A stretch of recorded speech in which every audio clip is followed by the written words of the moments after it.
Good morning students. आज हम लोग सेकेंड यूनिट कंप्लीट करेंगे। लास्ट टॉपिक कर रहे हैं आज हम सेकेंड यूनिट का। एक्चुअली सिलेबस में ये आपके फर्स्ट टॉपिक है और यहीं से आपकी सेकेंड यूनिट स्टार्ट हो रही है, लेकिन हम इसको सबसे लास्ट में कर रहे हैं। तो जैसा कि हम जानते हैं कि ध्वनि या आवाज को एक स्थान से दूसरे स्थान तक पहुंचने के लिए एक माध्यम की आवश्यकता होती है। यदि वायु नहीं है, वातावरण नहीं है, तो आवाज एक स्थान से दूसरे स्थान तक नहीं पहुंच सकती। तो जैसे कि ध्वनि को एक स्थान से दूसरे स्थान तक पहुंचने के लिए माध्यम की आवश्यकता होती है, ऐसे ही ये माना गया कि प्रकाश को भी एक स्थान से दूसरे स्थान तक पहुंचने के लिए माध्यम की आवश्यकता होती होगी। और इस माध्यम को, इस काल्पनिक माध्यम को ईथर का नाम दिया गया कि प्रकाश ईथर में गमन करते हुए एक स्थान से दूसरे स्थान तक पहुंचता है।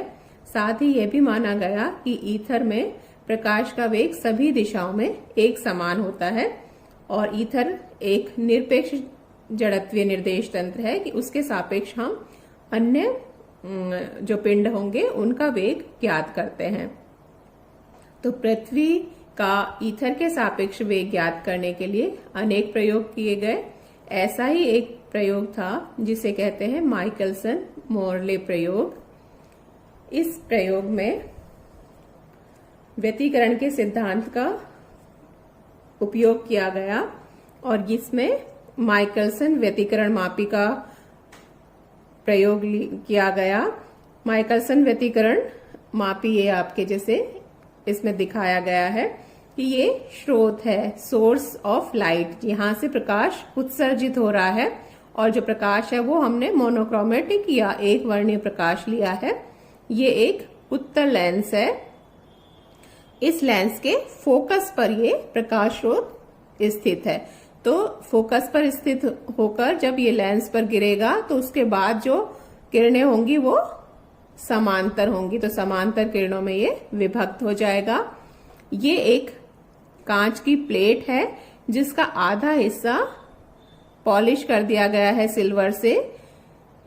तो ये किरण जो यहाँ आ रही है, जब इस पी पर पहुंचती है तो दो भागों में विभक्त हो जाएगी। एक तो रिफ्रैक्ट होकर या अपवर्तित होकर निकल जाएगी, दूसरी परावर्तित होकर जाएगी। दो मिरर लगाए गए हैं। ये अपवर्तित किरण M2 मिरर पर पड़ती है और वापस से फिर रिफ्लेक्ट हो जाएगी। इसी तरह से जो किरण यहां से परावर्तित हुई थी वो इस M1 मिरर पर पड़ रही है और उससे वापस परावर्तित होकर यहाँ दोनों वापस अध्यारोपण होगा और उसके बाद ये एक टेलीस्कोप की सहायता से देखा जाता है। अब अगर हम इस किरण को देखें जो कि M2 पर पड़ रही है और एक कुछ टाइम के लिए मान लेते हैं कि यहाँ पर ये जो हमने P' दिखा रखा है ये नहीं है, तो इस किरण पर को ध्यान से देखें तो क्या हो रहा है कि यहाँ तक तो सब ये एक जैसा था, यहाँ पर ये अपवर्तित हुई है और ये परावर्तित हुई है।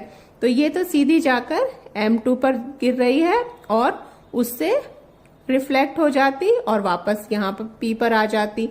और इस किरण को देखें तो यहाँ P से पहले ये इतनी दूरी इसने इस ग्लास प्लेट में ट्रेवल की जाते समय और वापस जब रिफ्लेक्ट होकर आ रही है तब भी वापस से ये दूरी इस ग्लास प्लेट में ट्रेवल कर रही है इसकी मोटाई के बराबर। तो यानी M1 मिरर की तरफ जाने वाली किरण ग्लास की प्लेट से 2 बार गुजरती है। यहाँ ये भी माना, ये जो दर्पण है M1 और M2, मिरर M1 M2, ये P से समान दूरी पर है।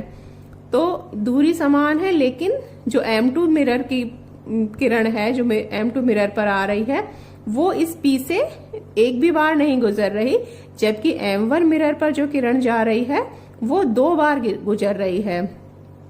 एक बार जब रिफ्लेक्ट हुई प्रारंभ में, दूसरी बार जब वापस M1 से रिफ्लेक्ट होकर आएगी तब फिर से इसमें से गुजरेगी। तो ये 2 बार गुजर रही है जबकि ये एक भी बार नहीं गुजरती।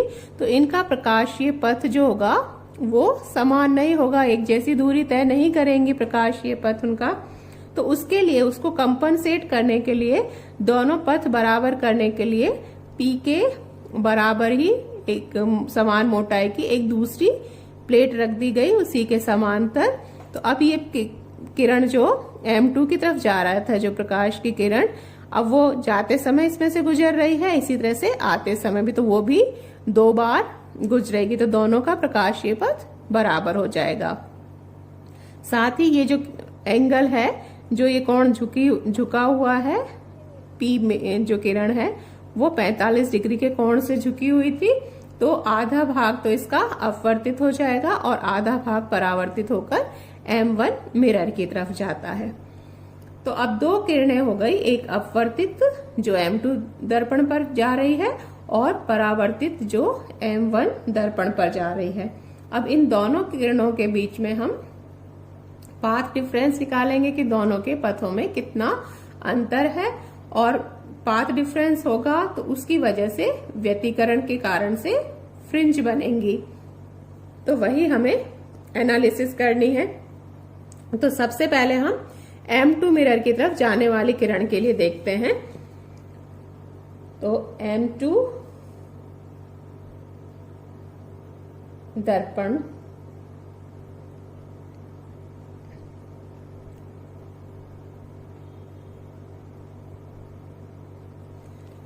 अब ये यहां पर, अब उस P' को बनाने की जरूरत नहीं है, वो सिर्फ एक कंपनसेटिंग प्लेट थी जो कि ये बता रही थी कि वहां पर उनका बराबर करने के लिए, क्योंकि जो M2 पर आ रही थी वो P से गुजर नहीं रही थी। तो ये पहले एक जाने वाली है P से M2, तो ये गई। ये दूरी हम मान लेते हैं कि D के बराबर है।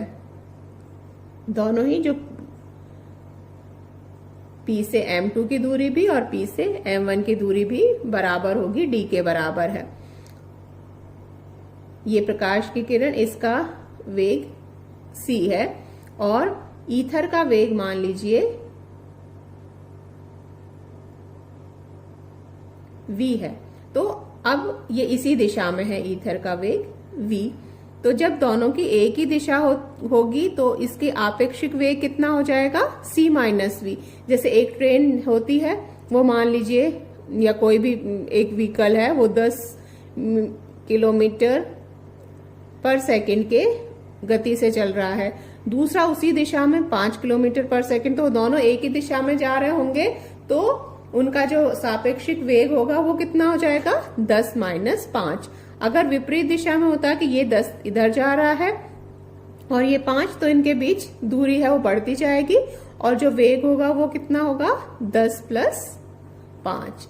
अगर ये विपरीत दिशा में है और समान दिशा में है तो वेग है वो माइनस। तो जब जो किरण P से M2 पर गई, P से M2 तक जाने में लगा समय,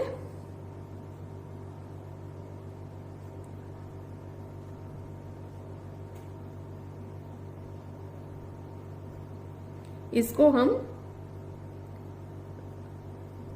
वो कितना हो जाएगा, समय बराबर दूरी बटे 4।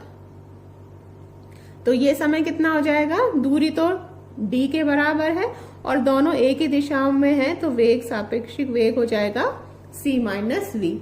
इसी तरह से जब ये किरण वापस आएगी M2 से P तक, अब ये वापस आने में ये हो जाएगा अब d upon c plus v. अब जब ये विपरीत इधर से जब रिफ्लेक्ट होकर आएगी, तब ये c की दिशा ये हो जाएगी, v की दिशा ये है, तो इसकी विपरीत दिशा हो जाएगी, तो रिलेटिव जो वेलोसिटी होगी वो c प्लस वी।